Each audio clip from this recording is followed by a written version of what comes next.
வணக்கம். ஜெம் செய்திகளுக்காக நான் உங்கள் குணா. இந்திய நேரப்படி இரவு 8:30 மணி செய்திகள். முதலில் ஜெம் தலைப்பு செய்திகளை காணலாம். கரும்பு டன்னுக்கு விவசாயிகளுக்கு ரூபாய் 4000 விலையாக கிடைக்கும். சட்டப்பேரவையில் முதலமைச்சர் ஜோசப் விஜய் அறிவிப்பு.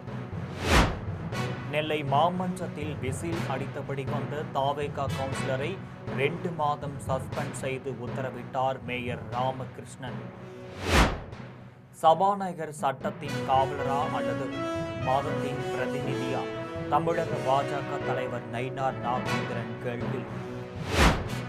ரஷ்யா மீது உக்ரைன் ட்ரோன் தாக்குதல் நடத்தியதில் 39 பேர் படுகாயம், 12 பேர் பரிதாபமாக உயிரிழப்பு.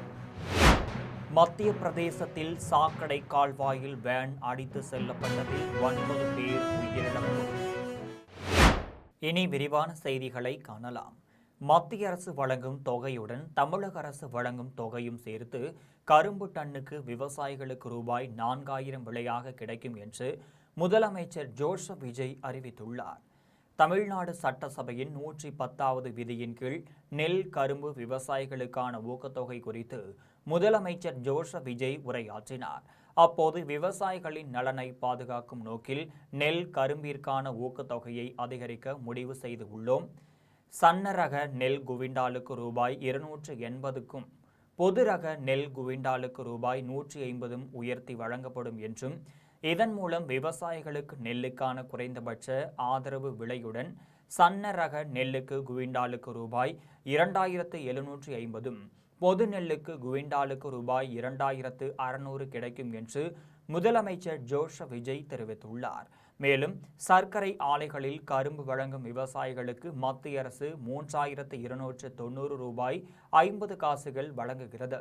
அத்துடன் கரும்பிற்கான ஊக்கத்தொகையாக டன்னுக்கு 709 ரூபாய்க்கு 50 காசுகள் சேர்த்து தமிழக அரசு சார்பில் வழங்கப்படும் என்றும், இதன் மூலம் கரும்பு விவசாயிகளுக்கு டன் ஒன்றுக்கு ரூபாய் 4000 விலையாக கிடைக்கும் என்றும், நமது தாவேக அரசு விவசாயிகளை விட்டுவிடாமல் தோளோடு தோள் கொடுத்து விவசாயிகளுக்கு எப்போதும் உறுதுணையாக இருக்கும் என்று முதலமைச்சர் ஜோசப் விஜய் தெரிவித்துள்ளார். நெல்லை மாமன்றத்தில் விசில் அடித்தபடி வந்த தாவேகா கவுன்சிலரை மேயர் ராமகிருஷ்ணன் 2 மாதம் சஸ்பெண்ட் செய்து உத்தரவிட்டுள்ளார்.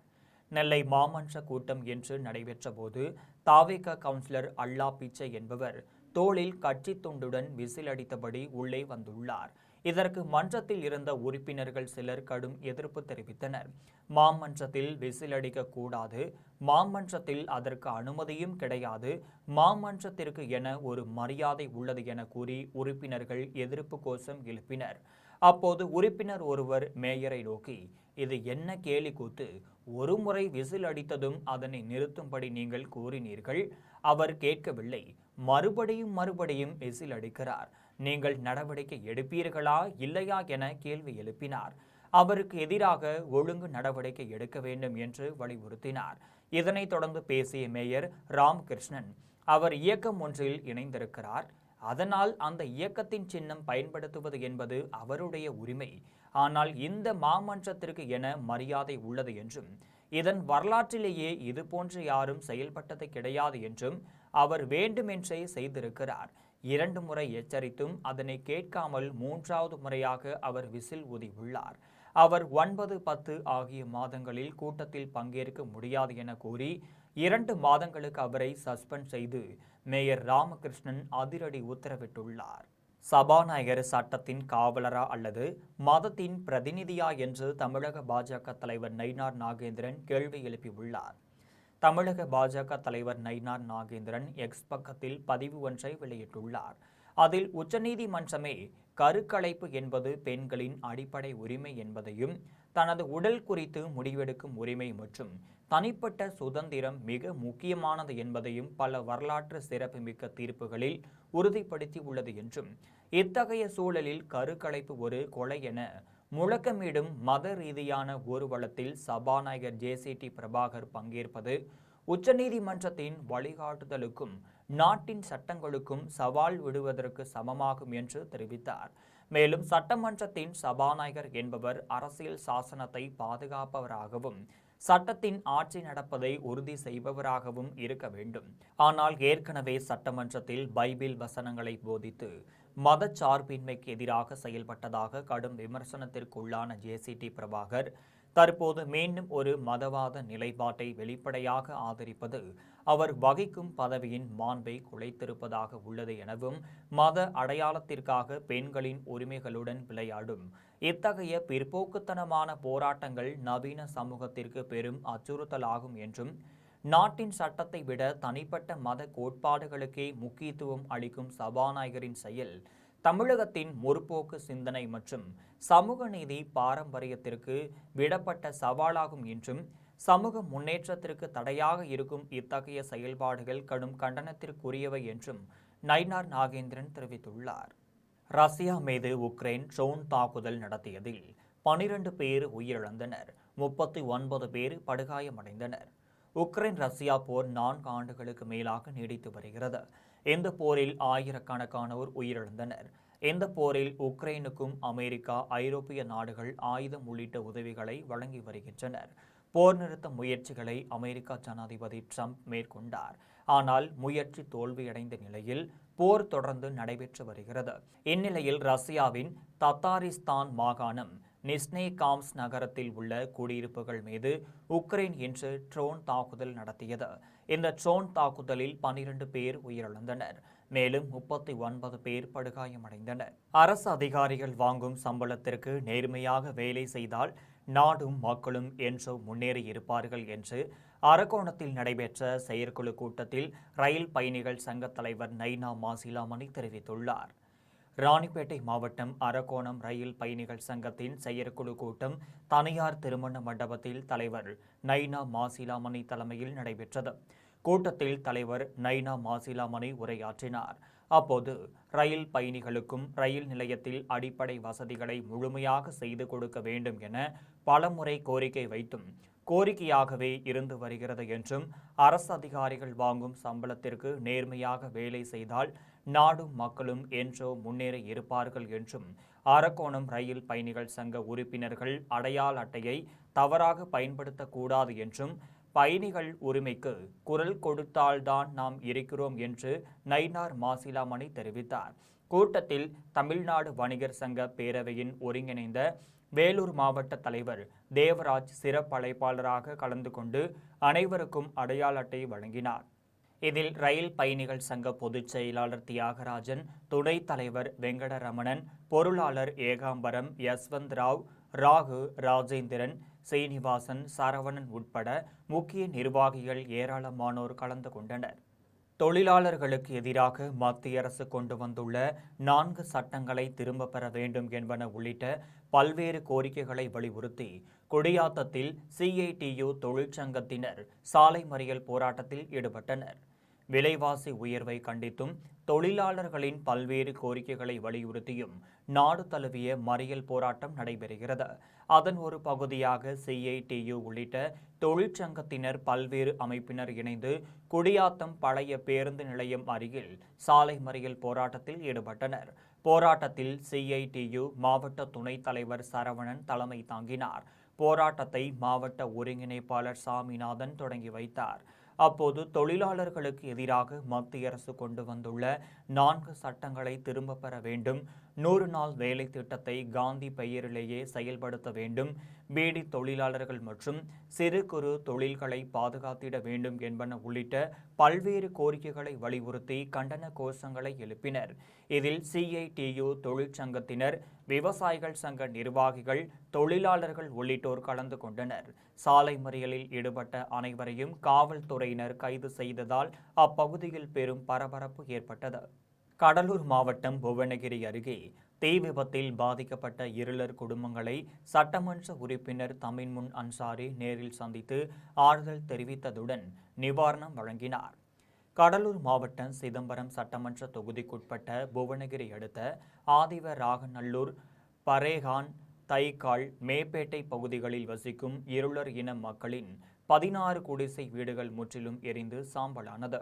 இதுகுறித்து தகவல் அறிந்த கடலூர் கிழக்கு மாவட்ட திமுக செயலாளரும் முன்னாள் அமைச்சருமான MRK பன்னீர்செல்வம் அறிவுறுத்தலின்படியும் கடலூர் கிழக்கு மாவட்ட திமுக பொருளாளர் NRKB கதிரவன் வழிகாட்டுதலின்படியும் மனிதநேய ஜனநாயக கட்சி தலைவரும் சிதம்பரம் சட்டமன்ற தொகுதி உறுப்பினருமாகிய தமின்முன் அன்சாரி மற்றும் பரங்கிப்பேட்டை மேற்கு ஒன்றிய திமுக செயலாளர் மருத்துவர் மனோகர் ஆகியோர் தீ விபத்தில் வீடுகள் மற்றும் உடைமைகளை இழந்த குடும்பத்தினரை நேரில் சந்தித்து ஆறுதல் தெரிவித்தனர்.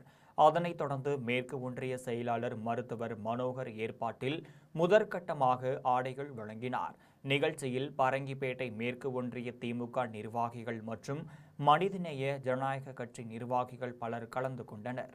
ஆசிய செஸ் சாம்பியன்ஷிப் போட்டிகளில் இரு பிரிவுகளில் 2 வெள்ளிப் பதக்கம் வென்ற மதுரை மாணவருக்கு வேலம்மாள் குளோபல் பள்ளியில் குழும தலைவர் முத்துராமலிங்கம் மற்றும் மாணவர்கள் உற்சாக வரவேற்பளித்தனர். மதுரை வேலம்மாள் குளோபல் பள்ளியைச் சேர்ந்த மாணவர் கௌதம் கிருஷ்ணா என்பவர் சிறு வயது முதலே செஸ் போட்டிகளில் ஆர்வமாக பங்கேற்று மாநில மற்றும் தேசிய செஸ் சாம்பியன் போட்டியில் பங்கேற்று பதக்கங்களை வென்றுள்ளார். இதனையடுத்து ஆசிய மற்றும் சர்வதேச செஸ் போட்டிகளில் பங்கேற்று வருகிறார். இந்நிலையில் சீனாவில் தொழில் நகரான ஹாங்காங்கில் கடந்த ஜூலை 27ஆம் தேதி முதல் துவங்கி 31ஆம் தேதி வரை 5 நாட்கள் நடைபெற்ற ஆசிய சாம்பியன்ஷிப் போட்டியில் இந்தியாவின் சார்பில் இரு பிரிவுகளில் பங்கேற்று 2லுமே வெள்ளிப் பதக்கம் வென்று சாதனை புரிந்துள்ளார்.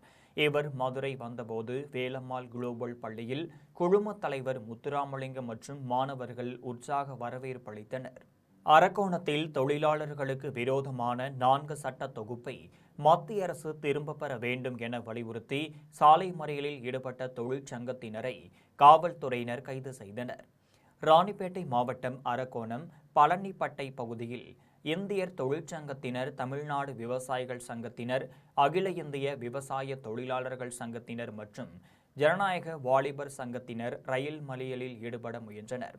அவர்களை காவல்துறையினர் தடுத்து நிறுத்தியதால் உடனே அனைவரும் சாலை மறியல் போராட்டத்தில் ஈடுபட்டனர். அப்போது மத்திய அரசு கொண்டு வந்துள்ள தொழிலாளர்களுக்கு விரோதமான 4 சட்ட தொகுப்பினை திரும்ப பெற வேண்டும், விவசாய பொருட்களுக்கு கட்டுப்படியான விலை வழங்க வேண்டும், இளைஞர்களுக்கு வேலைவாய்ப்பை உருவாக்க வேண்டும் என்பன உள்ளிட்ட பல்வேறு கோரிக்கைகளை வலியுறுத்தி கண்டன கோஷங்களை எழுப்பினர்.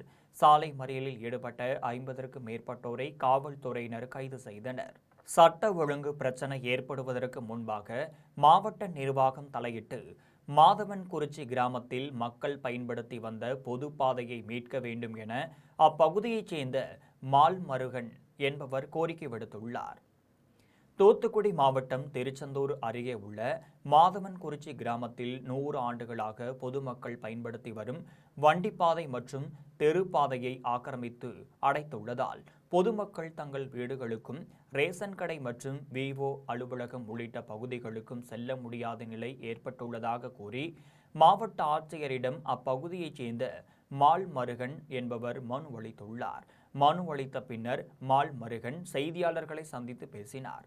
அப்போது தூத்துக்குடி மாவட்டம் திருச்செந்தூர் அருகே உள்ள மாதவன்குறிச்சி கிராமத்தில் 100 ஆண்டுகளுக்கு மேலாக பொதுமக்கள் பயன்படுத்தி வரும் வண்டிப்பாதை மற்றும் தெருப்பாதையை சிலர் ஆக்கிரமித்து அடைத்து வைத்துள்ளார்கள் என்றும், இது தொடர்பாக கடந்த 2019ஆம் ஆண்டு புகார் அளிக்கப்பட்ட நிலையில் திருச்செந்தூர் கோட்டாட்சியர் குறிப்பிட்ட பாதை சர்வே எண் 16இல் இருந்து சர்வே எண் 9ற்கு செல்லும் வண்டி பாதையாக மாற்றப்பட்டுள்ளது என தெரிவித்த நிலையில் இந்த விவகாரம் தொடர்பாக மதுரை உயர்நீதிமன்றத்தில் வழக்கு தொடரப்பட்ட போது பொதுப்பாதையில் ஆக்கிரமிப்புகளை அகற்ற வேண்டும் எனவும் அப்பகுதியில் எந்தவித கட்டுமான பணிகளும் மேற்கொள்ளக்கூடாது என்றும் மதுரை நீதிமன்றம் உத்தரவு பிறப்பித்துள்ளது.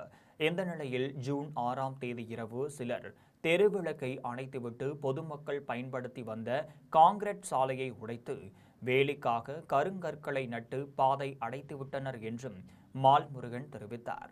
மேலும் இந்த சம்பவத்திற்கான சிசிடிவி ஆதாரங்களுடன் குலசேகரனப்பட்டினம் காவல் நிலையத்தில் புகார் அளித்தும் எந்த ஒரு நடவடிக்கையும் எடுக்கவில்லை எனவும், சட்ட ஒழுங்கு பிரச்சனை ஏற்படுவதற்கு முன்பாக மாவட்ட நிர்வாகம் உடனடியாக தலையிட்டு பொது பாதையை மீட்டு தர வேண்டும் என அப்பகுதியைச் சேர்ந்த மால்முருகன் கோரிக்கை விடுத்துள்ளார். தொழிலாளர்களுக்கு விரோதமான 4 தொழிலாளர் சட்ட தொகுப்புகளையும் ரத்து செய்ய வேண்டும் என்பன உள்ளிட்ட பல்வேறு கோரிக்கைகளை வலியுறுத்தி ஆம்பூரில் தொழிலாளர் சங்கத்தினர் கண்டன ஆர்ப்பாட்டத்தில் ஈடுபட்டனர்.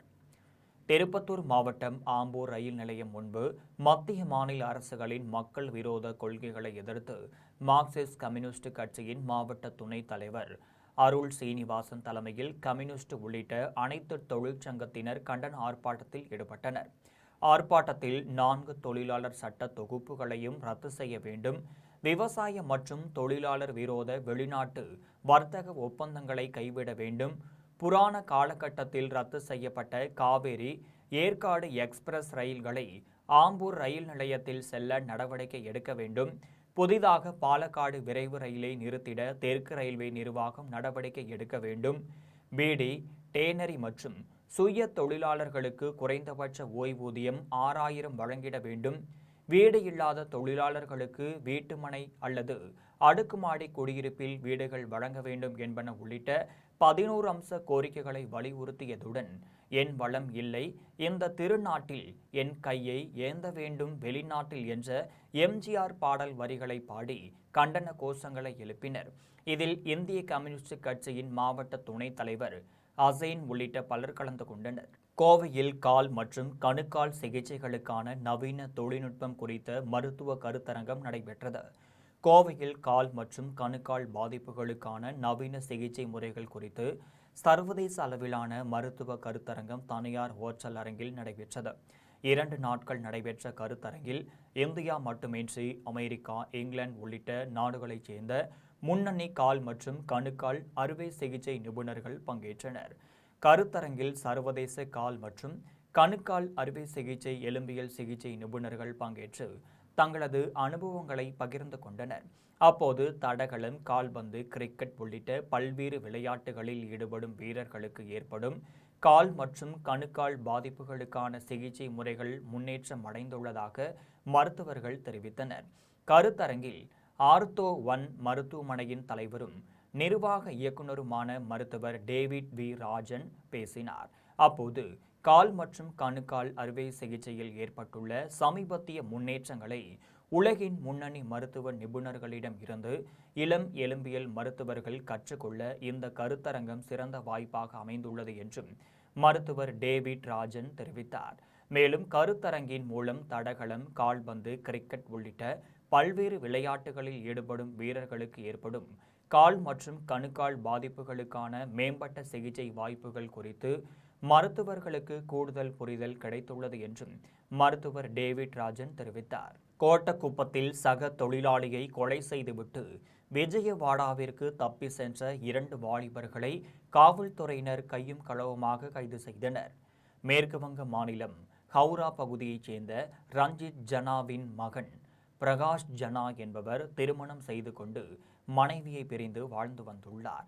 கட்டிட தொழிலாளியான இவர் கடந்த 4ஆம் தேதி இரவு விழுப்புரம் மாவட்டம் கோட்டக்குப்பம் ரவுண்டானா அருகே தங்கியிருந்த ஹவுரா பகுதியைச் சேர்ந்த ரோஹித் சிங், சையந்தாஷ் குப்தா ஆகியோரை சந்திக்க வந்தார். இந்த நிலையில் கடந்த 6ஆம் தேதி நண்பர்கள் தங்கியிருந்த அறையில் இரத்த காயங்களுடன் பிரகாஷ் ஜனா பிணமாக கிடந்துள்ளார். இதுகுறித்து தகவல் அறிந்த கோட்டக்குப்பம் கிராம நிர்வாக அலுவலர் குணசேகரன் அளித்த புகாரின் பேரில் சம்பவ இடத்திற்கு சென்ற காவல்துறை ஆய்வாளர் பாபு, துணை ஆய்வாளர் அன்பழகன் ஆகியோர் தலைமையிலான காவல்துறையினர் பிரகாஷ் ஜனாவின் உடலை மீட்டு பிரேத பரிசோதனைக்காக கணபதி செட்டிக்குளம் தனியார் மருத்துவமனைக்கு அனுப்பி வைத்தனர். இதனையடுத்து அங்குள்ள சிசிடிவி கேமராவை ஆய்வு செய்த போது நண்பர்களை பார்க்க வந்தபோது மது போதையில் இருந்த பிரகாஷ் ஜனாவின் செல்போன் மற்றும் ரூபாய் 1900 ரோஹித் சிங், யசந்தா குப்தா ஆகியோர் திருடிக் கொண்டு சுவற்றில் தலையை முட்டி கொலை செய்துவிட்டு யாருக்கும் சந்தேகம் வராதபடி காலையில் கட்டிட வேலைக்கு சென்றுவிட்டு மதிய வேளையில் பேருந்து மூலம் ஆந்திரா சென்றது தெரியவந்தது. இதனையடுத்து கோட்டக்குப்பம் காவல்துறையினர் செல்போன் சிக்னல் மூலம் விஜயவாடா சென்று இருவரையும் கைது செய்து கோட்டக்குப்பம் காவல் நிலையத்திற்கு அழைத்து வந்தனர். அதன் பின்னர் நீதிமன்றத்தில் ஆஜர்படுத்தி கடலூர் மத்திய சிறையில் அடைத்தனர். அரசு பள்ளி மாணவர்களுக்கான 7.5% உள் இடஒதுக்கீட்டை உயர்த்துவது தொடர்பாக நீதியரசர் தலைமையில் புதிய குழு உருவாக்கப்படும் என்று சென்னை சேனாய் நகரில் நடைபெற்ற குடற்புழு தொற்று தடுப்பு நாள் நிகழ்ச்சியில் அமைச்சர் அருண்ராஜ் தெரிவித்துள்ளார். சென்னை செனாய் நகரில் உள்ள சென்னை பெண்கள் மேல்நிலைப் பள்ளியில் தேசிய குடற்புழு தொற்று தடுப்பு நாள் நிகழ்ச்சி நடைபெற்றது. நிகழ்ச்சியில் மக்கள் நல்வாழ்வுத்துறை அமைச்சர் அருண்ராஜ் கலந்து கொண்டு நிகழ்ச்சியை தொடங்கி வைத்து சிறப்புரையாற்றினார். நிகழ்ச்சியை தொடர்ந்து அமைச்சர் அருண்ராஜ் செய்தியாளர்களை சந்தித்து பேசினார்.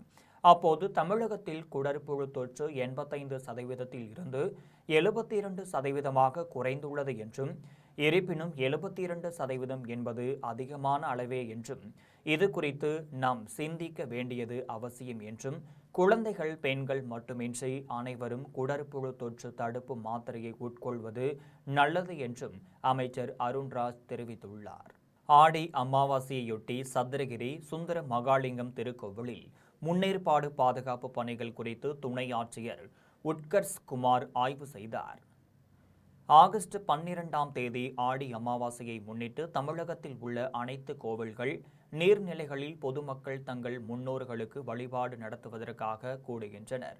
அந்த வகையில் பிரசித்தி பெற்ற சித்தர்கள் வாழும் மலை என்று கருதப்படும் மதுரை மாவட்டம் சதுரகிரி மலையில் அமைந்துள்ள ஸ்ரீ சுந்தர மகாலிங்கம் திருக்கோவிலில் ஆடி அமாவாசையன்று பல்லாயிரக்கணக்கான பக்தர்கள் கூடுவார்கள் என்பதால் அங்கு முன்னேற்பாடு நடவடிக்கைகள் மேற்கொள்ளப்பட்டுள்ளது. இந்நிலையில் உசிலம்பட்டி துணை ஆட்சியர் உட்கர்ஷ் குமார், TRO சக்திவேல் மற்றும் கோவில் செயல் அலுவலர், அறங்காவலர் மற்றும் வருவாய்த்துறை அதிகாரிகள், அலுவலர்கள் சதுரகிரி மலை மீது ஏறி சென்று சுந்தர மகாலிங்க கோவிலில் ஏற்பாடு செய்யப்பட்டுள்ள பாதுகாப்பு பணிகள் உள்ளிட்ட முன்னெச்சரிக்கை நடவடிக்கைகளை ஆய்வு செய்தனர். அப்போது கூட்ட நெரிசலை தவிர்க்கவும், அசம்பாவிதங்கள் ஏற்படாமல் இருக்க ஆயிரக்கணக்கான காவல்துறையினர் பாதுகாப்பு பணியில் ஈடுபடுவார்கள் என உசிலம்பட்டி துணை ஆட்சியர் உட்கர்ஷ் குமார் தெரிவித்தார். தொழிலாளர்களுக்கு முன்விரோதமான 4 தொகுப்பு சட்டங்களை மத்திய அரசு திரும்பப் பெற வேண்டும் என்பன உள்ளிட்ட பல்வேறு கோரிக்கைகளை வலியுறுத்தி செய்யாற்றில் கம்யூனிஸ்ட் கட்சியினர் சாலை மறியல் போராட்டத்தில் ஈடுபட்டனர். திருவண்ணாமலை மாவட்டம் செய்யாறு பேருந்து நிலையம் எதிரே மத்திய அரசை கண்டித்து கம்யூனிஸ்ட் கட்சியின் மாவட்ட இணைச் செயலாளர் சங்கர் தலைமையில் பெண்கள் உள்ளிட்ட இந்திய தொழிற்சங்கத்தினர் மற்றும் பல்வேறு அமைப்பினர் என 100க்கு மேற்பட்டோர் சாலை மறியல் போராட்டத்தில் ஈடுபட்டனர். தொழிலாளர்களுக்கு விரோதமான 4 தொகுப்பு சட்டங்களை மத்திய அரசு திரும்ப பெற வேண்டும், விவசாயிகளுக்கு சட்டப்பூர்வமான குறைந்தபட்ச ஆதாரங்களை MSP வழங்கிட வேண்டும், மகாத்மா காந்தி 100 நாள் வேலை திட்டத்தில் VBG ராம்ஜி திட்டத்தை கைவிட வேண்டும், 8 மணி நேர வேலையை உத்தரவாதப்படுத்த வேண்டும், சம வேலைக்கு சம ஊதியம் வழங்கிட வேண்டும், பொதுத்துறை நிறுவனங்களில் பணிபுரியும் ஒப்பந்த பணியாளர்களுக்கு மின்சாரம், குடிநீர் வடிகால் வாரியம் அமைக்க வேண்டும், தூய்மை பணியாளர்கள், போக்குவரத்து மற்றும் பொதுத்துறை வாரியங்களில் பணிபுரியும் தொழிலாளர்களின் ஒப்பந்த முறையை ரத்து செய்து அனைவரையும் நிரந்தரம் செய்ய வேண்டும், அங்கன்வாடி மையங்களில் நிலவும் காலி பணியிடங்களில் ஊழியர்களை நிரப்பி பற்றாக்குறையை போக்கிட வேண்டும் என்பன உள்ளிட்ட பல்வேறு கோரிக்கைகளை வலியுறுத்தினர். சாலை மறியலில் ஈடுபட்ட அனைவரையும் காவல்துறையினர் கைது செய்தனர். மீண்டும் தலைப்பு செய்திகள். கரும்பு டன்னுக்கு விவசாயிகளுக்கு ரூபாய் 4000 விலையாக கிடைக்கும். சட்டப்பேரவையில் முதலமைச்சர் ஜோசப் விஜய் அறிவிப்பு. நெல்லை மாமன்றத்தில் விசில் அடித்தபடி வந்த தாவேகா கவுன்சிலரை 2 மாதம் சஸ்பெண்ட் செய்து உத்தரவிட்டார் மேயர் ராமகிருஷ்ணன். சபாநாயகர் சட்டத்தின் காவலரா அல்லது மாதத்தின் பிரதிநிதியா? தமிழக பாஜக தலைவர் நயினார் நாகேந்திரன் கேள்வி. ரஷ்யா மீது உக்ரைன் ட்ரோன் தாக்குதல் நடத்தியதில் 39 பேர் படுகாயம், 12 பேர் பரிதாபமாக உயிரிழப்பு. மத்திய பிரதேசத்தில் சாக்கடை கால்வாயில் வேன் அடித்து செல்லப்பட்டதில் 9 பேர் உயிரிழப்பு. இத்துடன் செய்திகள் நிறைவடைகின்றன. மீண்டும் செய்திகள் இரவு 12 மணிக்கு. உடனுக்குடன் செய்திகளை காண gemlive.tv என்ற இணையதளத்தில் இணைந்திருங்கள். நன்றி, வணக்கம்.